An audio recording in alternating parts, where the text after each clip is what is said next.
नमस्कार श्रोताओं, स्वागत है एक बार हमारे YouTube चैनल सनातन सच्चा ज्ञान में। दर्शकों, आज का जो प्रसंग है ये बहुत ही ज्ञानवर्धक एवं मोटिवेशनल होने वाला है। यदि बुढ़ापे में दुखी नहीं होना चाहते, अपनी संतान से दुख नहीं चाहते, तो इस कहानी को शुरू से लेकर अंत तक अवश्य सुन लेना। यदि इस कहानी को आपने अपने जीवन में उतार लिया तो आपके लिए बुढ़ापे में दर्द नहीं होगा, आपकी संतान आपको पीड़ा नहीं पहुंचाएगी और आप हमेशा बुढ़ापे में प्रिय बने रहोगे। इसलिए इस कहानी को ध्यान व गौर से सुनना। ये बूढ़े पिता की कहानी आपके लिए वो सीख देकर के जाएगी जो आपके आने वाले समय में आपको बहुत काम आएगी।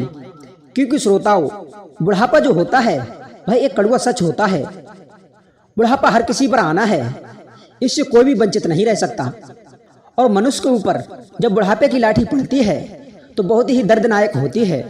बुढ़ापे में बीवी, बच्चे, आपकी संतान, कोई भी आपका साथ नहीं देता। और यदि चाहते हो कि बुढ़ापे में हमारी संतान हमारे लिए कष्ट ना दे, तो इस कहानी को बड़ा ही गौर से सुनना। श्रोताओं, आइए आपका कीमती समय नष्ट ना करते हुए बात करते हैं कहानी की तरफ। प्राचीन समय की बात है। एक गांव में एक बूढ़े माँ बाप रहा करते थे और उनका एक पुत्र था। उन बूढ़े माँ बाप ने अपने पुत्र की शादी कर दी थी। तो वह पुत्र अपनी बीवी के साथ में शहर चला गया और शहर जाने के बाद में उसने एक छोटा सा घर लिया और वो शहर में ही रहने लगा। इतने में उस लड़के की जो बूढ़ी माँ थी वो गुजर जाती है। अब उसका बाप अकेला रह जाता है। तो वह बूढ़ा पिता सोचने लगता है कि चलो, मेरा पुत्र रहता है शहर में, मैं भी वहीं पर रहकर अपनी दो रोटियों का गुजारा कर लूंगा। यहाँ पर मेरी कौन देख रेख करेगा? यदि मैं अपने पुत्र और बहू के पास में पहुंच जाऊंगा तो मुझे दो रोटी टाइम से मिलती रहेंगी। मित्रों, इस बात का विचार करके वह बूढ़ा पिता वहां से अपने पुत्र के पास में चल देता है। वह बूढ़ा पिता चलते चलते जब शहर में अपने पुत्र के पास पहुंचता है तो जब उसका पुत्र उसे देखता है तो बड़े ही आदर सम्मान से उसके लिए घर में ले जाता है और घर में ले जाकर बिठा देता है। मित्रों, वहीं पर घर में जाकर वो बूढ़ा पिता देखता है कि उसके घर में उसका नाती भी है। धीरे धीरे वह बूढ़ा पिता अपने नाती के साथ में समय बिताने लगा। लेकिन उसकी जो बहू थी वो अपने ससुर से बहुत चिढ़ती थी। वो हर समय मुंह बनाए रखती थी। एक दिन उस शाम के लिए टेबल पर खाना खा रहे थे उसका लड़का, उसका नाती और उसकी बहू और वह बूढ़ा पिता।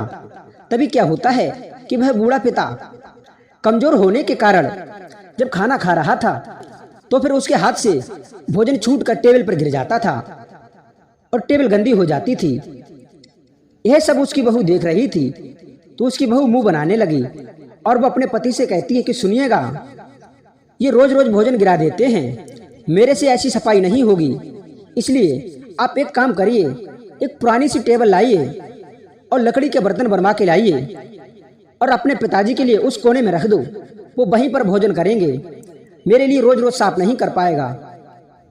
प्रिय मित्रों, वो लड़का अपनी पत्नी के कहने के अनुसार एक पुरानी सी टेबल लाता है और एक कोने में डाल देता है और लकड़ी के बर्तन बनवा के लाता है और उस पिता के लिए उन्हीं लकड़ी के बर्तनों में भोजन देता है। कभी कभी तो जब वह बूढ़ा पिता कोने में बैठकर उस पुरानी सी टेबल पर लकड़ी को बर्तन में जब भोजन करता था तो उसकी आंखों में आंसू आ जाया करते थे।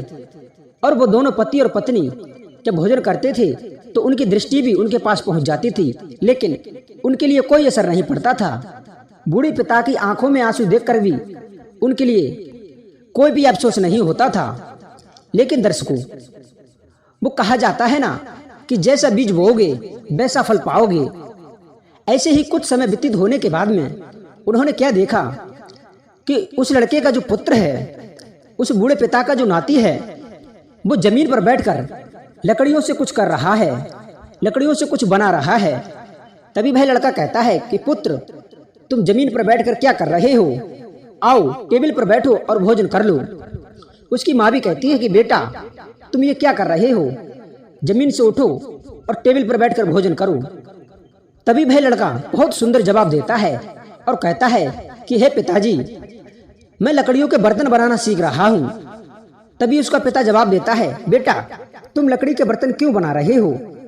तो वो लड़का जवाब देता है कि हे पिताजी, जिस तरीका से तुमने अपने पिताजी के लिए एक कोने में गंदी सी टेबल डालकर और लकड़ियों के बर्तन में भोजन दे रहे हो, इसी प्रकार जब तुम बूढ़े हो जाओगे, तुम्हारे ऊपर बुढ़ापा आ जाएगा, मेरी शादी हो जाएगी और जब मेरी घरवाली आएगी तो मैं भी आपके लिए एक कोने में पुरानी सी टेबल डालकर इन लकड़ियों के बर्तन में भोजन दिया करूंगा। श्रोताओं, अपने पुत्र की बात सुनकर उन दोनों पति और पत्नी के दिल में एक तीर सा चुभा और उस पुत्र की बात सुनते ही उन दोनों की आंखों में आंसू आ गए। उस पुत्र की बातें सुनते ही उनके जीवन में ज्ञान की किताब खुल गई। प्यारे श्रोताओं, उसके बाद में वह दोनों पति पत्नी अपने बूढ़े पिता के पास में जाते हैं और उनसे माफी मांगते हैं। कहते हैं कि हे पिताजी, हमसे बहुत बड़ी गलती हो गई, हमारे लिए माफ कर दो। आज से हमसे कोई गलती नहीं होगी, अब हम सब लोग एक साथ में ही भोजन किया करेंगे। श्रोताओं, उसी दिन से वो बूढ़ा पिता और वो पुत्र और उसकी पत्नी और वो नाती एक ही टेबल पर भोजन करने लगे। श्रोताओं, इस कहानी से हमारे लिए ये शिक्षा मिलती है कि यदि हम अपने बूढ़े माँ बाप को दुख देते हैं तो हमारे आने वाले समय में हमारी संतान भी, हमारी आने वाली बहू भी हमारे लिए दुख देगी। हम अपने माता पिता को यदि खराब भोजन देते हैं तो आने वाले समय में हम अच्छे भोजन की लालसा ना करें। हम उनको अच्छे वस्त्र नहीं दे सकते तो हमें भी अच्छे वस्त्रों की आशा नहीं रखनी चाहिए, क्योंकि श्रोताओं, कर्म का फल अवश्य ही भोगना पड़ता है। आप जैसा कर्म करोगे वैसा आपको फल मिलेगा। ये कर्म की खेती है, जैसा कर्म का बीज बोओगे वैसी ही कर्म की फसल उगेगी। इसलिए श्रोताओं, आपसे निवेदन करना चाहूंगा कि अपने माता पिता को कभी भी अपने से दूर ना करें और हमेशा ही जितना हो सके उतना ज्यादा से ज्यादा अपने माता पिता के साथ में समय बिताएं। श्रोताओं, ये कहानी आपको कैसी लगी वो हमारे लिए कमेंट के माध्यम से अवश्य बताएं। और आपने हमारा चैनल अभी तक सब्सक्राइब नहीं किया है तो कृपया करके हमारे चैनल को सब्सक्राइब कर लें, वीडियो को लाइक कर दें और इस कहानी को अपने बेटा बेटियों को अवश्य सुनाएं, ताकि आने वाले समय में वो आपके बुढ़ापे में कभी बेकदरी ना करें। हम आपको मिलते हैं एक नेक्स्ट वीडियो में एक नई ज्ञान चर्चा के साथ। तब तक के लिए सभी श्रोताओं के लिए बहुत बहुत धन्यवाद।